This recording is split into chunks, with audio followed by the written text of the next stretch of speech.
ऋषभ दास जी, माँ बनखंडी देवी शक्तिपीठ जालौन से। राधे राधे महाराज जी। महाराज जी, जाप 3 प्रकार के आप सभी संतजनों व गुरुजनों द्वारा बताए गए हैं। उनमें से जो जाप श्रेष्ठ बताया गया है, उनमें जीव की क्या स्थिति रहती है, वो जाप कैसे करना चाहिए? अगर आप पहले को वाचिक जाप है उसकी निरंतरता में लाए तो उपांशु में आएगा।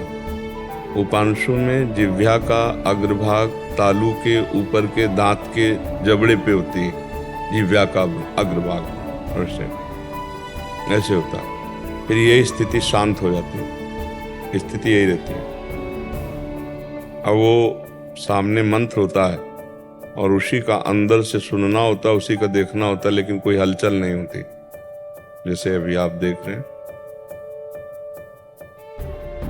मानसिक स्थिति का जब कोई हलचल नहीं किसी भी तरह की, पर एक क्रम से होता है। पहले वाचिक जप के द्वारा यद जिह्वागे वर्तते नाम तुभ्यम, इस कोटि का नाम जप होना चाहिए कि हमारी वृत्ति नामाकार होने लगे। फिर उपांशु में आखिरी बात तो ये होती है कि स्वाभाविक चलता है।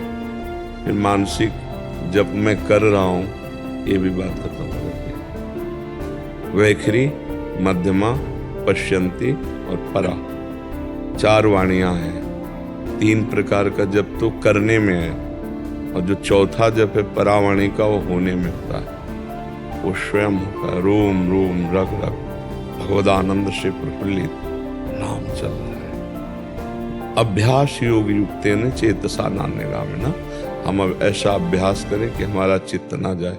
और जिह्वा का अग्रभाग तालू और दांत के जड़ के समीप, यहाँ अग्रभाग यहाँ मोड़ करके और दबा लिया। ना दांत में दांत जुड़ा है, थोड़ा अंतराय है, जिह्वा का अग्रभाग ऊपर है। और जब जिह्वा का अग्रभाग नीचे दांत के जबड़े में होगा तो विषय चिंतन होगा स्वाभाविक। जब गाढ़ विषय चिंतन हो रहा होगा तब पकड़ना आप। जिह्वा आपकी नीचे तालू के, ये जो नीचे है ना, नीचे के दांत, इसके पास होगी। और आप जिह्वा को खींचिए और ऊपर ऐसे,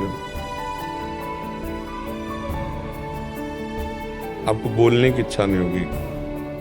जहां बोलने की कोई बात आएगी तो आपको बहुत अहितकारी लगेगा कि अब उसको हटाएं, बोलें, हमारा मंत्र छूट जाएगा। तो साधक एकांत की तरफ भागता है। अगर इसमें रुचि जागृत हो गई तो बेड़ा पार हो गया, मतलब बाजी मार ली। क्योंकि ये मानसिक मन का ही सारा खेल है। मन ही बंधन और मोक्ष का कारण है। अगर मन विषयाकार विषय चिंतन में तो वही बंधन का कारण, और वही प्रभु में लगा हुआ तो वही मोक्ष का कारण है। मन ही बंधन और मोक्ष का कारण है। तो मन से जब जप होने लगता है तो बहुत बड़ा काम हो गया हमारा।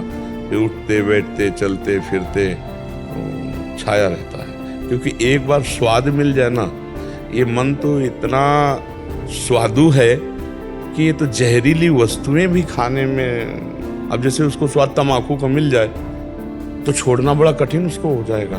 मतलब ये कोई स्वाद है, लेकिन इतनी निकृष्ट चीजों का भी अगर वो स्वाद ले ले इंद्रियों से मन, तो उसमें आसक्त हो जाता है। तो भगवदानंद में क्यों नहीं आसक्त हो जाएगा? एक बार लगाना पड़ेगा। हमारा जो मन है वो इंद्रियों के साथ विचरण करने का स्वभाव बना लिया है प्रकृति के भोगों में।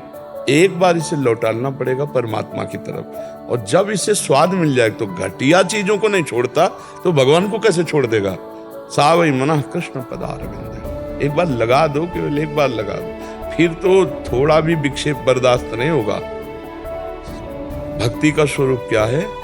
तदर्पिता अखिलाचारिता तद्विस्मरणेन परम व्याकुलतेति। समस्त आचरण भगवान को समर्पित, और ऐसा अखंड स्मरण थोड़ा भी छूटे तो व्याकुलता पैदा हो जाए। समझ गए आप मानसिक चिंतन?